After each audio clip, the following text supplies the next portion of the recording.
ಆ ಜರ್ನಿ ಇದೆಯಲ್ಲ, ನಾನು ತುಂಬಾ ನೋವು ತಿಂದಿದ್ದೀನಿ ಸರ್. ಮದ್ವೆ ಆದ್ಮೇಲಿಂದ ಆ ಲೈಫ್ ಪಾರ್ಟ್ನರ್ ಬಂದಾಗ ನಾವ್ ಅನ್ಕೊಂಡಿರೋ ತರ ಆ ವ್ಯಕ್ತಿ ಇಲ್ದಾಗ ನಾವ್ ತಗೊಳ್ಳೋದಿದೆಯಲ್ಲ ಆ ಸಂದರ್ಭ, ಅದು ತುಂಬಾ ನೋವಿನ ದುಃಖಕರ ಸಂಗತಿ. ಅಂದ್ರೆ ನೀವ್ ಹೇಗಿದ್ದೀರಾ ಹಾಗೆ ಅಕ್ಸೆಪ್ಟ್ ಮಾಡ್ದಲ್ಲೇ ನೀನೇನಿಲ್ಲ. ಮದ್ವೆಗಿಂತ ಮುಂಚೆ ಹೇಗಿದ್ದೆ, ಮದ್ವೆ ಆದ್ಮೇಲಿಂದ ಆ ಪ್ಯಾಟ್ರನ್ ನನ್ ಬರಕ್ಕೆ ಆಗ್ಲಿಲ್ಲ.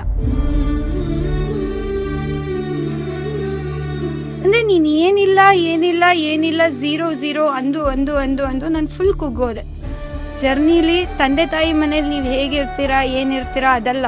ಆಫ್ಟರ್ ಮ್ಯಾರೇಜ್ ಆದ್ಮೇಲಿಂದ ಒಂದು ಹಂತ ಇದೆಯಲ್ಲ, ಹೆಣ್ಣಿನ ಒಂದು ಹಂತ, ಅದು ಮರುಜನ್ಮ.